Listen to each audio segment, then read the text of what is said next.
এই মা মনসা হচ্ছে জাগ্রত মা মনসা। 2008 সালে আমার গলায় টিউমার হয়েছিল। তা ডক্টর বলেছিল যে অপারেশন করতে হবে, না হলে আমি বাঁচবো না। যাই হোক, এই মার কাছে কান্নাকাটি করতে, মায়ের জল ফুল খেয়ে তারপরে আমার অপারেশনটা ক্যান্সেল হয়ে গেল। আস্তে আস্তে আমার গলাটা ভালো হয়ে গেছে। 2024-এর শেষ হওয়ার দিকে আমার এত বাড়াবাড়ি হয়েছিল, ফ্যাটি লিভার হয়ে আমি মারা যাচ্ছিলাম। যাই হোক, তোমরা ভিডিওটা দেখেছো। আর এতটা বাড়াবাড়ি আমি মারাই যেতাম। এই মায়ের ডেকে, মায়ের কাছে আমার মা মানত করে, আমাদের বাড়িরই ঠাকুর, আমার বাপের বাড়ি। এখন আমি সুস্থ সবল।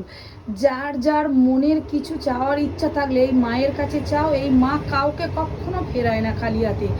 এবং বাচ্চা না হলে এই মার কাছে মানত করলে বাচ্চাও হয়ে যায়।